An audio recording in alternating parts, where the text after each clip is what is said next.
¿Alguna vez has presenciado algo tan insignificante y escandaloso que no puedes decidir si reír o gritar? Eso es exactamente lo que pasó por mi cabeza mientras apretaba el último perno de una cerca de madera de 6 pies de alto, que ahora dividía ordenadamente la orilla del lago en dos, cortando el césped, el muelle y el agua, como si hubiera sido dibujada por un bisturí legal detrás de mí. Una docena de vecinos atónitos se quedaron sin palabras viendo cómo esta audaz estructura se materializaba justo en el medio de lo que solía ser un paraíso, compartido al otro lado de la cerca. Margaret, prima de nuestro infame presidente de la Asociación de Propietarios Karen, se quedó congelada con la mandíbula floja, mientras sus lujosas sillas de salón y la rampa para motos de agua, a medio terminar ahora, estaban abandonadas permanentemente detrás de una pared de madera. Lo que llevó a este enfrentamiento surrealista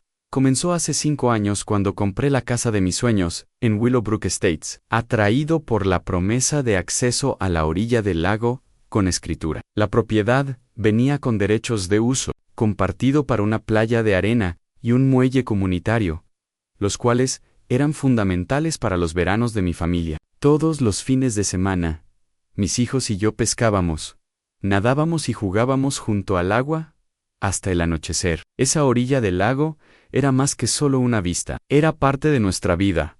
Luego llegó Karen Fitzgerald hace 6 meses, ascendió a la presidencia de la Asociación de Propietarios y rápidamente se transformó en la dictadora de nuestro pequeño paraíso. Ejerció su nueva autoridad como un hacha de batalla, implementó multas por cosas triviales como la altura del césped, prohibió las campanas de viento bajo el pretexto de controlar el ruido y exigió permiso por escrito para plantar cualquier flor no aprobada previamente por su comité. Pero la verdadera podredumbre se instaló con su red de favoritismo. Su cuñado de alguna manera se convirtió en el inspector de paisajes oficial del vecindario, por supuesto. Su amiga de la infancia consiguió el contrato de limpieza de la piscina.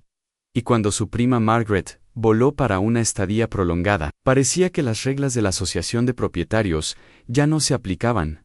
Noté por primera vez que algo andaba mal cuando Margaret comenzó a montar un complejo turístico completo en el patio trasero frente al lago compartido. No solo una silla y una hielera, no, sacó tumbonas resistentes, antorchas tiki, un sistema de altavoces en auge, y comenzó a construir una rampa privada para motos de agua. Toda la configuración obstruyó por completo la vista del lago y bloqueó el acceso para cualquier otra persona. Traté de abordarlo de manera civilizada, presentándome y señalando cortésmente la naturaleza compartida del espacio. Margaret me miró como había interrumpido su coronación y me informó que Karen le había otorgado derechos exclusivos sobre esa mitad de la orilla del lago, ya que solo la usaba los fines de semana. Agitó una hoja de papel en mi cara, una supuesta reasignación de servidumbre de la Asociación de Propietarios, y me aconsejó que presentara una queja si tenía un problema. Curioso y escéptico, inspeccioné el documento que afirmaba que la Asociación de Propietarios había votado unánimemente para darle a Margaret acceso exclusivo durante su estadía, citando una mejor gestión de los recursos comunitarios, una afirmación audaz, considerando que 2 miembros de la Junta estaban fuera del estado durante esa supuesta votación. Algo sobre todo el asunto me hizo dudar. Me comuniqué con la Oficina de Planificación de la ciudad y los registros de propiedad del condado. Como era de esperar, ambos confirmaron que la orilla del lago estaba escriturada a propiedades específicas, incluida la mía, y que ningún voto de la Asociación de Propietarios podía anular eso sin el consentimiento formal y el procedimiento legal. La reasignación de Karen fue en términos legales una broma. Presenté esta información en la siguiente reunión de la Asociación de Propietarios.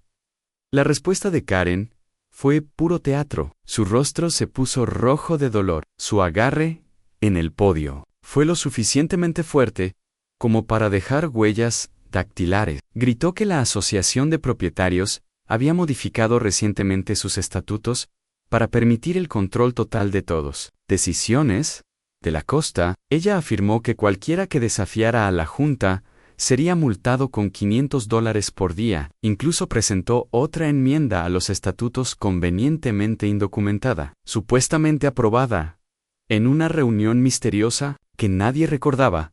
Mientras tanto, el imperio de Margaret frente al lago se expandió. La música sonó a todo volumen desde el amanecer hasta el anochecer.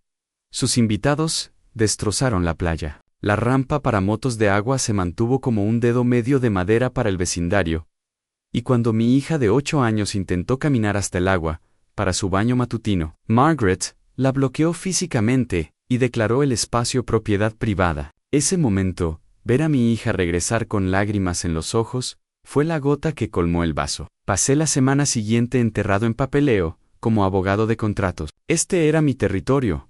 Revisé mi contrato de compraventa de vivienda, el estudio de la propiedad, el estatuto de la Asociación de Propietarios y décadas de registros de reuniones. Lo que encontré era férreo, no solo la escritura de la costa del lago era específicamente para mi lote, sino que el estatuto de la Asociación de Propietarios declaró explícitamente que no tenía jurisdicción sobre los derechos de escritura. Cualquier interferencia los expondría a responsabilidad personal. Redacté un aviso y lo envié certificado tanto a Karen como a Margaret. Tenían 72 horas para limpiar su basura del espacio compartido o enfrentar acciones legales, como era de esperar. No se lo tomaron en serio. A la mañana siguiente, Karen llegó a mi puerta en modo teatral. Margaret y Toe vinieron con un hombre que presentó como su abogado. Parecía que había estudiado derecho viendo dramas legales sin parar. Lo intentaron todo.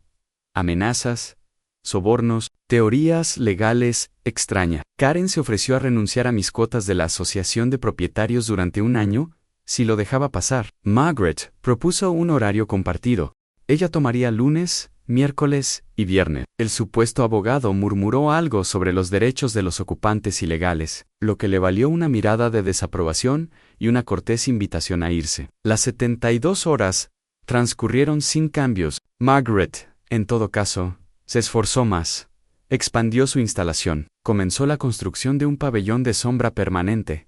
Así que inicié la segunda fase. Contraté a un topógrafo autorizado, que marcó los límites exactos de la orilla del lago compartida, ya que sospechaba que el área estaba dividida uniformemente por la mitad y la zona de fiesta de Margaret se extendía bien en ambas mitades. Armado con el estudio, visité la ferretería local y pedí suficiente cerca para hacer una declaración seria. Los ojos del empleado se abrieron de par en par cuando le expliqué a dónde iba. Se corrió la voz rápidamente.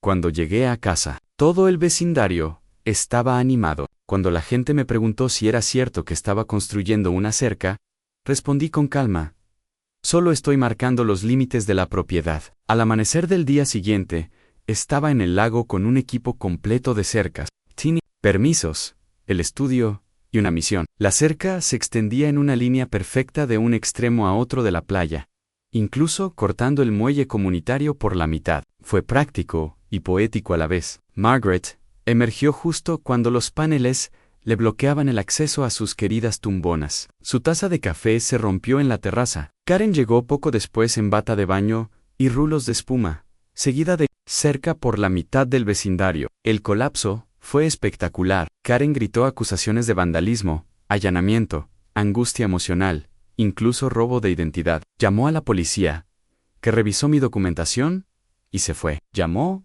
a la policía municipal, que no encontró violaciones. Incluso, intentó contactar con autoridades superiores, escalando desde el ayuntamiento hasta, sospecho, el Pentágono. Mientras tanto, la elaborada configuración de Margaret ahora era hilarantemente disfuncional. La mitad de su rampa para moto acuática estaba inútil. Su sistema de altavoces se partió por la mitad. La estructura de sombra, inutilizable. Sus postes estaban torpemente parados a ambos lados de la cerca, como accesorios en una obra de teatro. Esa noche, la reunión de emergencia de la Asociación de Propietarios estaba abarrotada. Karen había distribuido volantes. Una amenaza para el vecindario, pero en lugar de conseguir apoyo, resultó contraproducente. Otros propietarios habían estado haciendo su propia investigación en silencio. Un juez retirado llamado Tom Harrison se puso de pie primero y expuso con calma las violaciones legales cometidas por la Junta. Sarah Chun, cuyo jardín de flores había sido arrasado por uno de los proyectos de Karen, siguió con sus hallazgos. Uno por uno los vecinos se unieron para exponer la corrupción de Karen. Luego, apareció el esposo de Margaret, Echo Unvest, a la cerca, Anne su esposa, furiosa, el circo legal, y tomó una decisión rápida. Se iban mientras supervisaba el desmantelamiento de la instalación de Margaret. Los vecinos lo escucharon murmurar sobre cómo Karen los había arrastrado a un lío costoso. La táctica final de Karen llegó cuando intentó declarar una orden ejecutiva para derribar la cerca, pero el abogado de la junta finalmente rompió. Sussel declaró rotundamente que Karen se había excedido en su autoridad, expuso a la OA a acciones legales y necesitaba ser removida. La votación fue inmediata y unánime. Karen estaba fuera, pero ese no fue el final. La junta votó para presentar cargos. Karen había canalizado fondos de la OA hacia los documentos falsos de servidumbre de Margaret y había estado robando del presupuesto de jardinería para aumentar los cheques de pago de su cuñado. 3 meses después, Karen se presentó ante un juez acusada de fraude, malversación de fondos e incumplimiento del deber fiduciario. El veredicto de culpabilidad fue sentenciada a 2 años de libertad condicional, 300 horas de servicio comunitario y restitución de $4, 7,000 a la OA. Cuando cayó el mazo del juez, Karen se derrumbó en lágrimas. Y en cuanto a mí, todavía me siento junto al agua algunas mañanas con mi café en la mano, admirando la cerca perfectamente recta y la tranquila calma de un lago restaurado. Si ver el drama de la OA de Karen desmoronarse te dio vida, asegúrate de presionar el botón me gusta y no olvides suscribirte para ver más enfrentamientos vecinales. Increíble. Confía en mí, el próximo podría ser aún más loco.